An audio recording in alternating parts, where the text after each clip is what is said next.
இங்க பாருங்க கோரி, இந்த வீடு காலியா தான் இருக்கு. உங்களுக்கு வேணும்னா இந்த வீட்டை வாடகைக்கு எடுத்துக்கோங்க.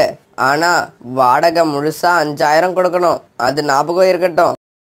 ராக்கி, எனக்கு மனசுக்கு பிடிச்ச மாதிரி வீடு கிடைச்சதே பெருசு.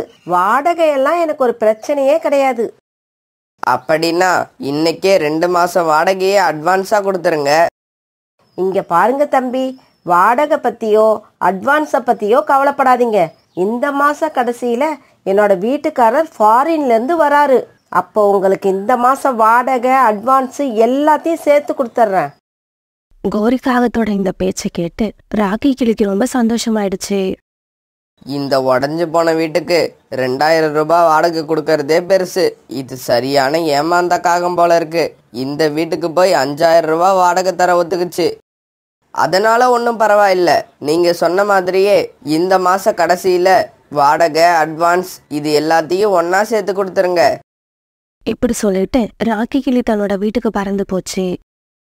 பிறகு கோரிக்காக அந்த வீட்டு கதவை திறந்துக்கிட்டு வீட்டுக்குள்ள போச்சு. இப்படி வீட்டுக்குள்ள போன கோரிக்காகவும் தன்னோட ஹேண்ட்பேக்கை செவுத்துல மாட்டிட்டு கூட்டுல படுத்து நிம்மதியா தூங்க ஆரம்பிச்சது. ரீட்டா, ஒரு சந்தோஷமான விஷயம். நம்ம கிட்ட ஒரு பழைய வீடு இருந்ததுல்ல, அந்த வீட்டை ஒரு காகத்துக்கு வாடகைக்கு விட்டுட்டேன். வாடகை எவ்வளவு தெரியுமா? 5000 ரூபாய். அந்த வீட்டுக்கு அட்வான்ஸ் எவ்வளவு தெரியுமா? 2 மாச வாடகை 10000 ரூபாய். ராக்கி, சீக்கிரமா அந்த 10000 ரூபாய கொடுங்க. வீட்டு செலவுக்கே பணம் இல்ல. ரீட்டா, அந்த காகம் இந்த மாச கடைசியில வாடகை அட்வான்ஸ் எல்லாத்தையும் சேர்த்து மொத்தமா தரதா சொல்லிருக்கு. அப்படின்னா இந்த மாச கடைசியில நமக்கு 15000 ரூபாய் வரும்னு சொல்லுங்க. மறுநாள் கோரிக்காகவும் பாயாசம் செஞ்சு எடுத்துக்கிட்டு பக்கத்துல இருந்த சோனா குருவி வீட்டுக்கு போச்சு. நீங்க யாருன்னு நான் தெரிஞ்சுக்கலாமா? இங்க பாருங்க, என் பேரு கோரி. ராக்கியோட பழைய வீடு ஒன்று காலியா இருந்துச்சுல்ல, அந்த வீட்டுக்கு நான் தான் குடி வந்திருக்கேன். அப்புறம் அக்கம் பக்கத்துல உள்ளவங்க கூட பழகணும்னு ஆசைப்பட்டேன். என்னை அறிமுகப்படுத்திக்க போகும்போது வெறுங்கையோட போனா நல்லா இருக்காதுல்ல, அதனாலதான் பாயாசம் செஞ்சு எடுத்துக்கிட்டு வந்தேன். கோரிக்காகத்தோட பேச்சை கேட்ட சோனா குருவிக்கு கோரிய ரொம்பவும் பிடிச்சு போயிடுச்சு.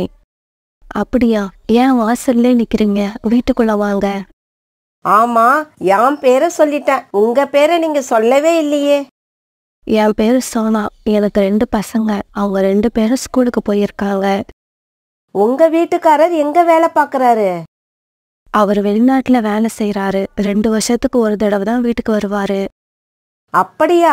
ரொம்ப சந்தோஷம். என்னோட வீட்டுக்காரர் கூட வெளிநாட்டுல தான் வேலை பாக்குறாரு. இந்த மாச கடைசியில வரேன்னு சொல்லியிருக்காரு. இப்படி சொன்ன கோரிக்காகும் பிறகு சோனா குருவி கிட்ட 200 ரூபாய் பணத்தை எடுத்து கொடுத்தது. ஆமா, எதுக்காக இந்த பணத்தை கொடுக்குறீங்க? இல்ல சோனா, குழந்தைங்க இருக்கிற வீட்டுக்கு எதுவுமே வாங்காம வந்துட்டேன். இந்த பணத்துல குழந்தைங்களுக்கு ஏதாவது வாங்கி கொடுங்க. இல்லங்க கோரி, வேண்டாம். இந்த பணத்தை நீங்களே வச்சுக்கோங்க. இங்க பாரு சோனா, நீ இந்த பணத்தை வாங்கிக்கிட்டாதான் என்னோட ஃப்ரெண்ட்ஷிப்பை ஏத்துக்கிட்டேன்னு அர்த்தம். இப்படி சொன்ன கோரிக்காகும் பிறகு அங்கிருந்து பறந்து போயிடுச்சு.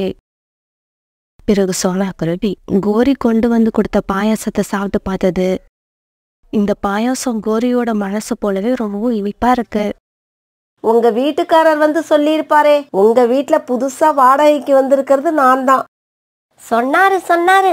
வாங்க வாங்க, நீங்க தானா அது? ஆமா, என்ன பாயாசம்லாம் கொண்டு வந்திருக்கீங்க? என்னங்க இப்படி கேட்டுட்டீங்க? ஹவுஸ் ஓனரை பார்க்க வர்றப்ப சும்மா வர முடியுமா? அப்புறம் வாடகை அட்வான்ஸு இதையெல்லாம் இந்த மாச கடைசியில தரேன்னு சொன்னதை நினைச்சு நீங்க எதுவும் கவலைப்படாதீங்க. நான் கண்டிப்பா கொடுத்துருவேன். இல்ல சகோதரி, நான் அப்படியெல்லாம் நினைக்கல. உங்க முகத்தை பார்த்தாலே ரொம்ப நல்லவங்களா தெரியுது. என் வீட்டுக்காரர் உங்களை ரொம்ப நல்லவங்கன்னு சொன்னாரு. ஆனா உங்களை பாக்குறப்ப நீங்க அவர் சொன்னதை விட நல்லவங்களா இருக்கீங்க. உங்கள மாதிரி ஹவுஸ் ஓனர் கிடைக்க நான் ரொம்ப கொடுத்து வச்சிருக்கணும். ஒரு நாள் ரீட்டா கிளியும் சோனா குருவியும் ஒரு நதிக்கரையில சந்திச்சு பேச ஆரம்பிச்சாங்க. ரீட்டா, உன்னோட வீட்டுல குடி வந்திருக்க கோரி எவ்வளவு அன்பாவும் பாசமாவும் பழகுறாங்க. இப்படி ஒரு காகத்தை நான் இது வரைக்கும் பார்த்ததே இல்லை. சோனா, உடஞ்சி போன அந்த வீட்டுக்கு மாசம் 5000 ரூபாய் வாடகை கொடுக்கறாங்க. அப்படின்னா அவங்க கண்டிப்பா பணக்காரங்களா தான் இருக்கணும். சாதாரண பறவைகளால அந்த மாதிரி கொடுக்க முடியாது. இப்படி அன்பா பழகுறவங்க நமக்கு தோழியா கிடைச்சது எனக்கு ரொம்ப சந்தோஷத்தை கொடுக்குது. என்ன கோரி, நீ புதுசா போயிருக்க காட்டுல நம்ம படம் எப்படி ஓடிக்கிட்டு இருக்கு? இது வரைக்கும் நல்லா தான் போயிட்டு இருக்கு காலுஜி. நீங்க அதை பத்தி கவலைப்படாதீங்க. அப்புறம் இந்த கதையில வர ஹீரோயினான என்ன இந்த காட்டுல உள்ள எல்லாருக்கும் ரொம்ப பிடிச்சிருக்கு. பிடிக்காதா பின்ன?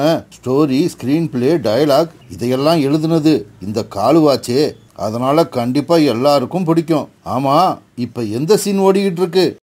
ஹீரோயின் இன்ட்ரோடியூஸ் ஆகி இந்த காட்டுல உள்ள பறவைகள் கிட்ட எல்லாம் நல்ல பேர் எடுத்துக்கிட்டு இருக்கா. சோனாக்கா, ரீட்டா கிளி வீட்டுல குடியிருக்கிறவங்க நேத்து எங்க வீட்டுக்கு வந்திருந்தாங்க. முன்ன பின்ன அறிமுகம் இல்லாதவங்க கிட்ட கூட இவ்வளவு அன்பா பேச முடியுமான்னு எனக்கு ரொம்ப ஆச்சரியமா இருந்தது. ராணி, நீ அவங்கள பத்தி சொல்லவே வேண்டாம். எனக்கு அவங்க ஏற்கனவே அறிமுகம் ஆகியிருக்காங்க. என்னோட பையன் ராஜீவுக்கு நேத்து பர்த்டே. ஆனா அதை நான் யார்கிட்டயும் சொல்லவே இல்லை. அவங்களுக்கு அது எப்படிதான் தெரிஞ்சதுன்னு தெரியல. ஒரு புது சட்டையை எடுத்துக்கிட்டு நேத்து என் வீட்டுக்கு வந்துட்டாங்க. அவங்களோட அன்புல நான் அப்படியே திக்கு முக்காடி போயிட்டேன். ராணி, நீ சொல்றது உண்மைதான். அவங்களுக்கு இணைய வேற யாரையும் உதாரணமா சொல்லவே முடியாது. எல்லார்கிட்டையும் ஒரே மாதிரி அன்பு செலுத்துறாங்க. அந்த குணம் கடவுள் அவங்களுக்கு கொடுத்த கிஃப்ட்னு நினைக்கிறேன். இப்படியே சில நாட்கள் நகர்ந்துச்சு. இப்பெல்லாம் சாயங்கால நேரத்துல சோனா, குருவி, ரீட்டா கிளி, ராணிபுரா இவங்க 3 பேரையும் கோரிக்காக வீட்டுலதான் பார்க்க முடிஞ்சது. கோரிக்காக வீட்டுல போய் உட்காந்து கோரிக்காக கூட அரட்டை அடிக்கலன்னா இவங்க 3 பேரும் அன்னைக்கு ரொம்ப டல்லா இருப்பாங்க. ஆமா, உங்களுக்கெல்லாம் ஒரு விஷயம் தெரியுமா? இந்த மாச கடைசியில, அதான் அடுத்த வாரம் எங்க வீட்டுக்காரர் வெளிநாட்டுல இருந்து வராரு. கோரி அக்கா, உண்மையாவா சொல்றீங்க? உங்க வீட்டுக்காரர் எப்படிக்கா இருப்பாரு? அவரா என்ன மாதிரியே கருப்பா அழகா இருப்பாரு. கோரி அக்கா, அவர் எத்தனை நாள் இங்க வந்திருப்பாரு? சோனா, அடுத்த வாரம் கடைசியில என்னோட ரிலேஷன் ஒருத்தருக்கு கல்யாணம் நடக்க போகுது. அந்த கல்யாணத்துக்கு நாம 2 பேரும் சேர்ந்து தான் போகணும்னு அவர்கிட்ட கண்டிச்சு சொல்லிட்டேன். அதனாலதான் இப்ப ஊர்ல இருந்து வராரு. அந்த சமயத்துல கோரிக்காகத்தோட போன் அடிச்சது. இங்க பாத்தீங்களா, என்னோட வீட்டுக்காரர் தான் போன் போடுறாரு. அடுத்த வாரம் கடைசியில வந்துருவீங்கல்ல? அப்புறம் ஒரு முக்கியமான விஷயம், நீங்க இந்த காட்டுக்கு வர்றதுக்கு முன்னாடி அப்படியே உங்க அம்மாவை போய் பார்த்துட்டு என்னோட நெக்லஸ், கம்மல், வளையல் எல்லாத்தையும் எடுத்துட்டு வந்துருங்க. நான் இந்த காட்டுக்கு அவசரமா வந்ததால எதையும் எடுத்துட்டு வரல. அதுவும் இல்லாம தனியா இருக்கிறப்ப நகைகளை வச்சுக்க வேண்டான்னு நான் தான் எடுக்காம வந்துட்டேன். சரிங்க. அப்புறம் பக்கத்துல நான் இல்லைன்னு சாப்பிடாம இருக்காதீங்க. நல்லா சாப்பிடுங்க. சனிக்கிழமை எண்ணெய் தேய்ச்சி குளிங்க. இங்க வர்றப்ப எனக்கு ஒரு ஃபோன் போடுங்க. நான் பஸ் ஸ்டாண்டுக்கு வந்து உங்களை வீட்டுக்கு அழைச்சிக்கிட்டு வந்துடுறேன். என்ன கோரி, நீ பாட்டுக்கு பேசிக்கிட்டே போற? நீ பேசுறத கேட்டா கூடிய சீக்கிரம் கிளைமாக்ஸ் வரப்போகுதுன்னு நினைக்கிறேன். பிறகு கொஞ்ச நாள் கழிச்சு சோனா, குருவி, ரீட்டா கிளி, ராணிபுரா இவங்க 3 பேரும் வழக்கம் போல சாயங்காலம் கோரிக்காக வீட்டுக்கு போனாங்க. கோரி அக்கா, என்ன ஒவ்வொன்னு உட்காந்துருக்கீங்க? உங்களோட கண்ணெல்லாம் கலங்கிருக்கு. சோனா, அன்னைக்கு நான் ஃபோன் பேசுறப்ப என் வீட்டுக்காரர் என்ன சொன்னாரு? கல்யாணத்துக்கு போக கண்டிப்பா வந்துடுறேன்னு சொன்னாருல்ல. நாளைக்கு நான் கல்யாணத்துக்கு போயாகணும். இப்ப ஃபோன் போட்டு லீவ் கிடைக்கல, நான் வர்றதுக்கு இன்னும் 2 நாள் ஆகும்னு சொல்றாரு. நான் எவ்வளவு கற்பனையில இருந்தேன் தெரியுமா? என்னால அவர் சொன்னதை தாங்கவே முடியல. திடீர்னு இப்படி சொன்னா ஏமாற்றமா தான் இருக்கும். கோரி அக்கா, கொஞ்சம் அட்ஜஸ்ட் பண்ணிக்கோங்க. அதான் அவருதான் 2 நாள் கழிச்சு வரேன்னு சொல்லியிருக்காருல்ல, அப்புறம் ஏன் கவலைப்படுறீங்க? ஃபங்க்ஷனுக்கு போறேன்னா நெக்லஸ், கம்மல், மூக்குத்தி இதெல்லாம் இல்லாம எப்படி போறது? என்னோட சொந்தக்காரங்க முன்னால நான் ரொம்ப அவமானப்பட போறேன், அசிங்கப்பட போறேன். கோரி அக்கா, உங்க தோழிங்க நாங்க எல்லாம் இருக்கிறப்ப உங்களை அப்படி அவமானப்பட விட்டுருவோமா? இந்தாங்க, என்னோட நெக்லஸை நீங்க கல்யாணத்துக்கு போட்டுக்கிட்டு போங்க. இப்படி சொன்ன சோனா குருவி தான் கழுத்துல போட்டிருந்த நெக்லஸை கழட்டி கோரிக்காகத்துக்கிட்ட கொடுத்தது. இதை எடுத்து நீங்க போட்டுக்கோங்க. இந்த நெக்லஸை இது வரைக்கும் நான் கழட்டினதே இல்லை, உங்களுக்காக தான் கழட்டி இருக்கேன். அதே மாதிரி கம்மல் இல்லையேன்னு கவலைப்படாதீங்க. இந்தாங்க, நான் போட்டு இருக்க ஜிமிக்கியை கழட்டி தரேன், அதை நீங்க போட்டுக்கோங்க. இப்படி சொன்ன ராணிபுரா அது போட்டிருந்த ஜிமிக்கியை கழட்டி கொடுத்தது. என்னதான் இருந்தாலும் வளையல் இல்லாம இதையெல்லாம் போட்டுட்டு போனா பாக்கறதுக்கு நல்லாவா இருக்கும்? கோரி, அதை நினைச்சு கவலைப்படாதீங்க. ஒரு நிமிஷம் இருங்க, நான் என் வீட்டுக்கு போய் என்கிட்ட இருக்கிற வளையல்களை எடுத்துக்கிட்டு வரேன். இப்படி சொல்லிட்டு தன்னுடைய வீட்டுக்கு போன ரீட்டா கிளி தன்னோட வீட்டுல இருந்த தங்க வளையல்கள்ல 2 எடுத்துட்டு வந்து கோரிக்காகத்துக்கிட்ட கொடுத்துச்சு. தான் நினைச்சது எல்லாமே கிடைச்சதுக்கு அப்புறம் தான் கோரிக்காக சந்தோஷமா இருந்தது. பிறகு ராத்திரி ஆச்சு. அன்னைக்கு ராத்திரி தன்னோட கூட்டுல படுத்த கோரிக்காகத்துக்கு நிம்மதியா தூக்கம் வந்துச்சு. அன்னைக்கு காலையிலேயே சீக்கிரமா கண் விழிச்ச கோரிக்காகும் தன்னோட ஹேண்ட்பேக் எடுத்து மாட்டிக்கிட்டு அந்த காட்டை விட்டு கிளம்ப தயாராச்சு. அதே சமயம் கோரிக்காகத்தோட தோழிகள் 3 பேரும் கோரிக்காகத்தோட வீட்டுக்கு வந்தாங்க. எனக்கு எவ்வளவோ உதவி பண்ணன நீங்க என்னை இப்படி வழி அனுப்பவும் வருவீங்கன்னு நான் நினைக்கவே இல்லை. என்ன கோரி இப்படி கேட்டுட்ட? உனக்காக நாங்க இத கூட செய்ய மாட்டோமா? பிறகு எல்லா பறவைகளும் கோரிக்காகத்து கூட ஆட்டோ ஸ்டாண்ட் வரைக்கும் பறந்து வந்தாங்க. என்னங்க, நான் உங்க மேல ரொம்ப கோவத்துல இருக்கேன். என் கூட பேசாதீங்க. இப்போ நீ பேசுறத பார்த்தா கிளைமாக்ஸ் சீன் வந்துடுச்சுன்னு நினைக்கிறேன். ஆமா, நீ தியேட்டரை விட்டு எப்ப வெளியில வர போற? கிட்டத்தட்ட வெளியில வந்த மாதிரி தான். இப்ப நான் ஆட்டோ ஸ்டாண்ட்ல நிக்கிறேன். நீங்க வராட்டி போனா என்ன? எனக்கு என்னோட தோழிகள் இருக்காங்க. அவங்க தான் நெக்லஸ், தோடு, வளையல் இப்படி எல்லாம் எனக்கு கொடுத்து உதவுனாங்க. கோரி, போன கொஞ்சம் கொடுங்க. உங்க வீட்டுக்காரர்கிட்ட நான் 2 வார்த்தை பேசிக்கிறேன். என்ன சார் இப்படி பண்ணிட்டீங்க? மேடம் ரொம்ப தவிச்சு போயிட்டாங்க. பிறகு நாங்க தான் எங்க கிட்ட இந்த நகையெல்லாம் போட்டு அவங்கள ஃபங்க்ஷனுக்கு அனுப்பி வைக்கிறோம். சாரிங்க, கடைசி நேரத்தில் லீவு கிடைக்காததால என்னால் வர முடியல. அப்புறம் எங்கள் மேலே நம்பிக்கை வச்சு உதவி செய்யறதுக்கு உங்களை மாதிரி பறவைங்க இருக்கிற வரைக்கும் நானும் கோரியும் கடைசி வரைக்கும் கஷ்டப்படவே மாட்டோம். பிறகு கோரிக்காகத்தோட தோழிகள் 3 பேரும் சேர்ந்து கோரிக்காகத்தை ஆட்டோவில் உட்கார வச்சு சந்தோஷமா வழி அனுப்பி வச்சாங்க. பிறகு இப்படியே 2 நாட்கள் ஓடுச்சு. கோரிக்காகம் காட்டுக்கு திரும்பி வராத நினைச்சு சோனா குருவி, ரீட்டா கிளி, ராணிபுரா இவங்க 3 பேரும் ரொம்ப கவலையில இருந்தாங்க. சோனா, எனக்கு என்னவோ அந்த கோரி நம்மளை ஏமாத்திடுச்சுன்னு நினைக்கிறேன். சேச்சி, அப்படியெல்லாம் நினைக்காதீங்க. அவங்க கூட பழகுறது கொஞ்ச நாளா இருந்தாலும் அவங்களோட உண்மையான அன்பை என்னால புரிஞ்சுக்க முடிஞ்சது. ஆமா ஆமா, அவங்களோட கணவர் வெளிநாட்டுல இருந்து அவ்வளவு பணம் சம்பாதிக்கிறப்ப அவங்க இந்த மாதிரி திருட்டுத்தனம் செய்யணும்னு அவசியமே இல்ல. இந்த சமயத்துல ரோனிக்குருவி அழுதுகிட்டே அங்க வந்துச்சு. ரீட்டா, உன்னோட பழைய வீட்ல ஒரு காகம் இப்ப குடியிருக்க வந்துச்சு. அந்த காகத்தை எங்கேயாவது பாத்தியா? இல்ல ரோனி அக்கா, அவங்க ஒரு ஃபங்க்ஷனுக்காக 2 நாளைக்கு முன்னாடி அவங்க ரிலேஷன் வீட்டுக்கு போனாங்க. இன்னும் திரும்பி வரல. ரீட்டா, அந்த கோரி 1ஆம் நம்பர் ஃப்ராடு. என்னோட பையனுக்கு வேலை வாங்கி தரேன்னு சொல்லி 50,000 ரூபாய் பணத்தை வாங்கிக்கிட்டு அப்பாயின்மெண்ட் ஆர்டரையும் கையில கொடுத்தா. ஆனா அந்த கம்பெனிக்கு போய் அந்த அப்பாயின்மெண்ட் ஆர்டரை கொடுத்தப்ப அது டூப்ளிகேட்னு சொல்லிட்டாங்க. ரோனிக்குருவி இப்படி சொன்னதை கேட்டதும் ரீட்டா கிளி, சோனா குருவி, ராணிபுரா இவங்க 3 பேருக்கும் திடீர்னு மயக்கம் வந்து அப்படியே கீழே விழுந்துட்டாங்க. ஹலோ ஃப்ரெண்ட்ஸ், இந்த கதையில வர கோரிக்காக மாதிரி இந்த நாட்டுல நிறைய பேர் இருக்காங்க. அதனால திடீர்னு நம்ம மேல யாராவது அன்பையும் பாசத்தையும் வெளிப்படுத்தினா அவங்க மேல முழு நம்பிக்கை வைக்காம நாம கொஞ்சம் எச்சரிக்கையா இருக்கிறது தான் நல்லது. ஒரு பெரிய கடற்கரைக்கும் பக்கத்துல இருந்த காட்டுல காலுக்காகம் தன் மனைவியோட வாழ்ந்து வந்தது. இந்த காகம் ரொம்பவே சோம்பேறியான காகம். எந்த வேலையும் செய்யாது. அடுத்தவங்களை எப்படி ஏமாத்தலான்னு யோசிச்சுக்கிட்டே இருக்கும். அதே காட்டுல சோனா குருவியும் வாழ்ந்து வந்தது. சோனா குருவி ரொம்பவும் நேர்மையானது. அடுத்தவங்க கஷ்டத்துல இருந்தா தானாவே போய் உதவி செய்யற குணம் உள்ளது. ஒரு நாள் சோனா குருவியை பார்க்க காலுக்காக வந்தது. சோனா, இன்னைக்கு காலையில இருந்து நான் எதையுமே சாப்பிடல. அப்படியா காலன்னா, ஏன் உங்களுக்கு உடம்பு சரியில்லையா?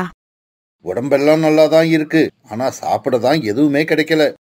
காலன்னா, நீங்க 1ஆம் நம்பர் சோம்பேறி. வேலைக்கு போய் பணமும் சம்பாதிக்க மாட்டீங்க, உணவும் தேட கிளம்ப மாட்டீங்க.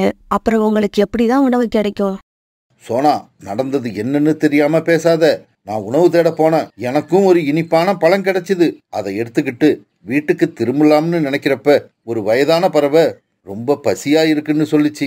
இன்னொருத்தவங்க பசியா இருக்கப்ப அந்த பழத்தை வீட்டுக்கு எடுத்துக்கிட்டு வர என் மனசு இடம் கொடுக்கல. உடனே நான் வச்சிருந்த பழத்தை அந்த வயதான பறவை கிட்ட கொடுத்துட்டேன். காலண்ணா, நீங்க ரொம்ப நல்ல காரியம் பண்ணிருக்கீங்க. கொஞ்ச நேரம் இருங்க, நான் இன்னைக்கு கிச்சடி செஞ்சிருக்கேன். அதுல கொஞ்சம் உங்களுக்கு எடுத்துட்டு வந்து கொடுக்குறேன். இப்படி சொன்ன குருவி பிறகு காலுக்காகத்துக்கு கிச்சடி எடுத்துட்டு வந்து கொடுத்தது. காலுக்காக ஒரு பொய் சொல்லி சோனா குருவியை ஏமாத்திட்டோங்கிற சந்தோஷத்துல அந்த கிச்சடிய வயிறு விட்டு சாப்பிட்டது. பிறகு ரொம்ப மனசு திருப்தியோட சோனா குருவியோட வீட்டுல இருந்து தன்னோட வீட்டுக்கு பறந்து போச்சு. கோரி, சோனா குருவி ஏமாத்துறது இவ்வளவு ஈஸியா இருக்கும்னு நான் நினைக்கவே இல்லை. இப்படி சொன்ன காலுக்காக தன்னுடைய கூட்டுல படுத்து நிம்மதியா தூங்க ஆரம்பிச்சது. மறுநாள் பொழுது விடிஞ்சிச்சு. காலையில இன்னும் தூங்கிட்டு இருந்த காலுக்காகத்தை கோரிக்காக எழுப்ப ஆரம்பிச்சது. காலுஜி, எல்லா பறவையும் உணவு தேட கிளம்பி போயிட்டாங்க. நீங்க மட்டும்தான் இன்னும் வீட்டுல தூங்கிக்கிட்டே இருக்கீங்க. இப்படி தூங்கிக்கிட்டே இருந்தா நம்ம வயிறு எப்படி நிறையும்? கோரி, சோனா குருவி எப்படியும் உணவு தேட போயிருக்கும். அதை ஃபாலோ பண்ணியே போய் அதை ஏமாத்தினா அதுக்கு கிடைச்ச உணவை எனக்கு கொடுத்துரும். அந்த சமயம் உணவு தேட போன சோனா குருவி ஒரு பழத்தை எடுத்துக்கிட்டு தன்னோட வீட்டுக்கு திரும்பி போறது ஜன்னல் வழியா பார்த்தாங்க. இங்க பாரு கோரி, சோனா இப்பதான் ஒரு பழத்தை எடுத்துக்கிட்டு தன்னோட வீட்டுக்கு போகுது. அந்த பழத்தை எப்படி ஏமாத்தி வாங்கிட்டு வரேன்னு பாரு. இப்படி சொன்ன காலுக்காகவும் பிறகு வீட்டை விட்டு வெளியில பறந்து போச்சு. இப்படி பறந்து போன காலுக்காகவும் சோனா குருவியோட வீட்டுக்கு போச்சு. சோனா, கோரியோட அம்மா திடீர்னு வீட்டுக்கு வந்துட்டாங்க. பிறகு அவங்களுக்காக போய் நிறைய தானியங்களை எடுத்துக்கிட்டு வந்து கொடுத்தேன். ஆனா பாரு, அவங்க தானியங்களை என்னால சாப்பிட முடியாது, பழம் இருந்தா கொடுங்கன்னு கேக்குறாங்க. எனக்கு என்ன பண்றதுன்னே தெரியல. காலண்ணா, கவலைப்படாதீங்க. இந்தாங்க, இந்த பழத்தை எடுத்துட்டு போய் கோரி அக்காவோட அம்மா கிட்ட கொடுங்க. நான் மறுபடியும் உணவு தேட போய் எனக்கு தேவையான உணவு எடுத்துக்கிறேன். இப்படி சொன்ன சோனா குருவி பிறகு தான் வச்சிருந்த பழத்தை காலுக்காகத்துக்கிட்ட கொடுத்தது. என்னோட அத்தைக்கு சாப்பிட எதுவும் கொடுக்க முடியலங்கிற கவலையில இருந்த, ஆனா இந்த பழத்தை எனக்கு கொடுத்து நீ என்னோட கவலைய போக்கிட்ட. உனக்கு ரொம்பவும் நன்றி. இப்படி சொன்ன காலுக்காகவும் பிறகு அந்த பழத்தை எடுத்துக்கிட்டு தன்னோட வீட்டுக்கு பறந்து போச்சு. கோரி, என்னோட திறமைய பாத்தியா? சொன்ன மாதிரியே இந்த பழத்தை வாங்கிக்கிட்டு வந்தனா இல்லையா? காலுஜி, நீங்க சொந்தமா தேடிக்கிட்டு வரீங்களோ இல்ல யாரையாவது ஏமாத்தி கொண்டு வரீங்களோ அது எனக்கு முக்கியம் இல்ல. எனக்கு தேவை வயிறு நிறைய சாப்பாடு, அவ்வளவுதான். இப்படி பேசிக்கிட்ட கால்கள் 2 பேரும் பிறகு அந்த பழத்தை ஆளுக்கு பாதியா சாப்பிட்டு முடிச்சாங்க. இந்த நிகழ்ச்சிக்கு அப்புறம் காலுக்காக அடிக்கடி ஏதாவது ஒரு பொய் சொல்லி சோனா குருவி கிட்ட இருந்து தானியங்களையோ பழங்களையோ வாங்குறத பழக்கமா வச்சிருந்தது. இப்படியே சில நாட்கள் நகர்ந்துச்சு. காலுக்காக இப்படி அடிக்கடி தான் கிட்ட இருந்து உணவு வாங்கிட்டு போறது நினைச்சு சோனா குருவிக்கு ரொம்பவும் குழப்பமா இருந்தது. இந்த காலண்ணாவை நினைச்சா எரிச்சலா இருக்கு. எப்பவும் ஏதாவது ஒரு காரணத்தை சொல்லி நம்ம கிட்ட இருந்து உணவு வாங்கிட்டு போறாங்க. நான் இல்லைன்னு சொல்றதுக்கு ரொம்ப நேரம் ஆகாது. ஆனா பசின்னு வந்து கேக்குறப்ப இல்லைன்னு சொல்ல நமக்கு மனசு வர மாட்டேங்குது. அதனால இன்னைக்கு காலையில காலண்ணாவை பார்த்து நம்ம மனசுல உள்ளதை கண்டிப்பா சொல்லியே ஆகணும். இப்படி நினைச்ச சோனா குருவி உடனே காலுக்காகத்தை பார்க்க பறந்து போச்சு. காலண்ணா, நான் சொல்றதை கேளுங்க. இப்ப எல்லாம் நம்ம காட்டுல உணவு கிடைக்கிறது ரொம்பவும் கஷ்டமா இருக்கு. அதனால தூரமா போய் தான் உணவு தேட வேண்டியிருக்கு. இந்த நிலைமையில உங்களுக்கும் நான் உணவு தேடி கொண்டு வர்றது ரொம்பவும் கஷ்டமான காரியம். அதனால நான் உணவு தேட போறப்ப நீங்களும் என் கூட வந்து உங்களுக்கான உணவை தேடி எடுத்துக்கோங்க. சோனா, உன்கிட்ட என்னோட நிலைமையை எப்படி சொல்றதுன்னே தெரியல. எனக்கு கொஞ்ச நாளா என்னோட ரெக்கைகள்ல வலி அதிகமாயிருக்கு. என்னால நீ நினைக்கிற மாதிரி ரொம்ப தூரம் எல்லாம் பறந்து வர முடியாது. உன்னால முடிஞ்சா எனக்கு கொஞ்சம் உணவு எடுத்துக்கிட்டு வா, இல்லன்னா விட்டுடு. என் தலையில என்ன எழுதியிருக்கோ அது நடக்கட்டும். காலண்ணா, நீங்க இந்த நிலைமையில இருக்கிறது எனக்கு தெரியாது. பரவாயில்ல, நான் இனிமே உங்களுக்கும் சேர்த்தே உணவு எடுத்துட்டு வரேன். ஆனா உணவு கிடைச்சாதான் எடுத்துட்டு வருவேன். கிடைக்கலன்னா நாம 2 பேருமே பட்னியா இருக்க வேண்டியதுதான். ஐயோ, என்ன இது? ஒருவேளை சோனா குருவி சொன்ன மாதிரி என்னைக்காவது உணவு கிடைக்கலன்னா சோனா குருவி வேணா பட்னியா இருக்கலாம், ஆனா என்னால இருக்க முடியாது. இப்படி யோசிச்ச காணிக்காக சோனா குருவி கிட்ட இந்த மாதிரி பேச ஆரம்பிச்சது. சோனா, நீ என் பேச்ச கேட்டீன்னா நம்ம 2 பேருக்குமே சீக்கிரமா உணவு கிடைச்சிரும். நாம உணவை தேடி ரொம்ப தூரம் போக வேண்டிய அவசியமே இல்ல. நம்ம காட்டுல உள்ள நதிக்கரைக்கு அந்த பக்கத்துல கழுகோட திராட்சை தோட்டம் ஒண்ணு இருக்கு. வா, நாம 2 பேரும் அங்க போய் திராட்சை பழங்களை எடுத்துக்கிட்டு வருவோம். காலண்ணா, நான் அங்க வரல. அந்த கழுகு நம்மளை கொண்டு தின்னுடுச்சுன்னா என்ன பண்றது? சோனா, அந்த கழுகு அப்படிப்பட்ட கழுகு கிடையாது. ரொம்ப நல்ல கழுகு. நம்மளை எதுவும் செய்யாது. நான் நிறைய தடவை அங்க போய் திராட்சை பழங்களை எடுத்து சாப்பிட்டிருக்கேன். காலுக்காக இப்படி சொன்ன உடனே சோனா குருவியும் கொஞ்சம் தைரியம் வந்து பிறகு திராட்சை தோட்டம் இருக்கிற இடத்துக்கு பறந்து போச்சு. இப்படி போனவங்க அங்க இருந்த ஒரு மரக்கிளையில உட்காந்தாங்க. அந்த சமயம் பெண் கழுகு அந்த திராட்சை தோட்டத்தை காவல் காத்துக்கிட்டு இருந்தது. சோனா, சீக்கிரம் போ. அது உட்காந்துருக்க பார் கழுகு. அதுகிட்ட போய் கேட்டு திராட்சை கொத்துக்களை வாங்கிக்கிட்டு வா. நான் மட்டும்தான் போகணுமா? நீங்க ஏன் வர மாட்டீங்க? அந்த கழுகு ரொம்ப நல்ல கழுகுன்னு நீங்க தானே சொன்னீங்க. நீங்க சொன்னது உண்மைன்னா நீங்களும் என் கூட வாங்க. சோனா, நான் ஏற்கனவே கொஞ்ச தடவை அந்த கழுகோட திராட்சை தோட்டத்துல இருந்து திராட்சை பழங்களை திருடி சாப்பிட்டுருக்கேன். இப்ப நான் அங்க வந்தேன்னா அந்த கழுகு என்னை ஈஸியா அடையாளம் கண்டுபிடிச்சிரும். அப்படி அடையாளம் கண்டுபிடிச்சிருச்சுன்னா இங்கேயே கட்டி வச்சு அடி அடின்னு அடிக்க ஆரம்பிச்சிரும். இந்த காரணத்தாலதான் நான் அங்க வரமாட்டேன்னு சொல்றேன். அப்படியா? சரி சரி, அப்படின்னா நீங்க இங்கே இருங்க, நான் கழுகு கிட்ட போய் பேசி பாக்குறேன். இப்படி சொன்னா குருவி பிறகு கழுகு கிட்ட போச்சு. கழுகக்கா, இப்ப நம்ம காட்டுல உணவு கிடைக்கிறது ரொம்ப கஷ்டமா இருக்கு, இது உங்களுக்கும் தெரியும். அதனால தயவு செய்து எனக்கு சாப்பிட ஒரு கொத்து திராட்சை பழம் கொடுங்க. ஏய் குருவி, இந்த மாதிரி கேட்டா நானு இல்ல, யாரா இருந்தாலும் கண்டிப்பா உனக்கு உணவு கொடுப்பாங்க. எனக்கு உன்ன மாதிரி பறவைகளை ரொம்ப பிடிக்கும். ஆனா எங்களை ஏமாத்தி எங்க கிட்ட இருந்து திராட்சை பழங்களை திருடிட்டு போற அந்த காகத்தை தான் எனக்கு சுத்தமா பிடிக்காது. இப்படி சொன்ன அந்த கழுகு சோனா குருவிக்கு ஒரு கொத்து திராட்சை பழங்கள் கொடுத்தது. உடனே சோனா குருவி அந்த திராட்சை கொத்தை எடுத்துக்கிட்டு காலுக்காகத்துக்கிட்ட பறந்து போச்சு. காலுன்னா, நீங்க சொன்ன மாதிரி இந்த கழுகக்கா ரொம்ப நல்லவங்க. கேட்ட உடனேயே இந்த திராட்சை பழத்தை எனக்கு கொடுத்தாங்க. நமக்கு உணவு கிடைச்சிருச்சு, வாங்க நம்ம வீட்டுக்கு போகலாம். இங்க பாரு சோனா, நீ ஒரு கொத்து திராட்சை தான் வாங்கிக்கிட்டு வந்திருக்க. இந்த திராட்சை எனக்கே சரியா இருக்கும். நீ சீக்கிரமா போய் உனக்காக ஒரு கொத்து திராட்சையை வாங்கிக்கிட்டு வந்துரு. மாட்டேன், நான் மறுபடியும் அந்த கழுகக்கா கிட்ட போய் கேட்க மாட்டேன். இங்க பாருங்க காலண்ணா, இதுல பாதி திராட்சை எனக்கு போதும், மீதி பாதி திராட்சையை நீங்க எடுத்துக்கோங்க. வாங்க நம்ம வீட்டுக்கு கிளம்பலாம், வீட்டுல இருந்து கிளம்பி ரொம்ப நேரம் ஆயிடுச்சு. உடனே காலுக்காக சோனா குருவியை இப்போ ஏமாத்த முடிவு பண்ணிடுச்சு. சரி சோனா, நீ சொன்ன மாதிரியே செய்வோம். ஆனா எனக்கு இப்ப பசி ரொம்ப அதிகமா இருக்கு. அதனால நான் என்னோட பங்கை இங்கேயே சாப்பிட்டுறேன். நீ உன்னோட பங்கை வீட்டுக்கு எடுத்துக்கிட்டு போ. இப்படி சொன்ன காலுக்காக அந்த திராட்சை கொடுத்த சாப்பிட ஆரம்பிச்சது. இப்படி சாப்பிட ஆரம்பிச்சாது சீக்கிரமாவே அந்த திராட்சை பழம் எல்லாத்தையும் சாப்பிட்டு முடிச்சிருச்சு. காலுக்காக இப்படி எல்லா திராட்சையும் சாப்பிட்டத ஆண் கழுகு பார்த்துக்கிட்டே இருந்தது. உடனே அதுக்கு ரொம்பவும் கோபம் வந்துருச்சு. உடனே அந்த கழுகு அந்த இடத்துக்கு போச்சு. இங்க பாரு, நீ நிறைய தடவை எங்க தோட்டத்திலிருந்து திராட்சை பழங்களை திருடிட்டு போயிருக்க, அத கூட மன்னிச்சு விட்டுடுவேன். ஆனா இப்ப இந்த குருவியை ஏமாத்தி எல்லா பழத்தையும் சாப்பிட்ட பாரு, இத நான் மன்னிக்கவே மாட்டேன். இப்படி சொன்ன அந்த ஆண் கழுகு காலுக்காகத்த ஒரு மரத்துல கட்டி போட்டது. இப்படி கட்டி போட்ட கழுகு தான் கிட்ட இருந்த குச்சியால அது தன்னோட கோபம் தீர்ற வரைக்கும் அடிக்க ஆரம்பிச்சது. அடிக்காதீங்க, அடிக்காதீங்க, என்ன அடிக்காதீங்க. இனிமே நான் யாரையும் ஏமாத்த மாட்டேன், எங்கேயும் திருடவும் மாட்டேன். ஆனா அந்த கழுகு காலுக்காக சொன்னத காதுல வாங்கவே இல்ல, தொடர்ந்து அடிச்சுக்கிட்டே இருந்தது. கழுகண்ணா, தயவு செய்து இந்த காகத்தை அடிக்காதீங்க, அதை விட்டுடுங்க. இங்க பாரு குருவி, உனக்கு இந்த காகத்தை பத்தி எதுவும் தெரியாது. இது 1ஆம் நம்பர் ஃப்ராடு. என்னோட தோட்டத்திலிருந்து நிறைய பழங்களை திருடி சாப்பிட்டு இருக்கு. கழுகக்கா, கழுகண்ணா, இந்த ஒரு தடவை மட்டும் எனக்காக இந்த காகத்தை மன்னிச்சு விட்டுடுங்க. ஏன்னா இந்த காகம் இப்ப என் கூட வந்திருக்கு. இதை இந்த நிலைமையில இப்படியே விட்டுட்டு போக எனக்கு மனசு இல்ல. தயவு செய்து இது கட்ட அவுத்து விட்டு என் கூட அனுப்பி வைங்க. ஏய் காகமே, இந்த குருவியோட மனச பாத்தியா? அதுக்கு கிடைக்க வேண்டிய பழத்தை நீ ஏமாத்தி சாப்பிட நினைச்ச. அப்படி இருந்தும் கூட அந்த குருவி உன்னை காப்பாத்த நினைக்குது. இதுக்கப்புறமாவது திருந்தி வாழ கத்துக்க. இப்படி சொன்ன அந்த கழுகு பிறகு காகத்தோட கட்ட அவுத்து விட்டது. பிறகு காலுக்காக தன்னோட உடம்பெல்லாம் காயத்தோட சோனா குருவி கூட பறந்து தன்னோட வீட்டுக்கு போச்சு. காலுஜி, என்ன வெறுங்கைய வீசிக்கிட்டு வந்திருக்கீங்க? உணவு எங்க? கோரி, என்ன மன்னிச்சிடு. இன்னைக்கு நான் உணவு எடுத்துக்கிட்டு வரல, அது உண்மைதான்.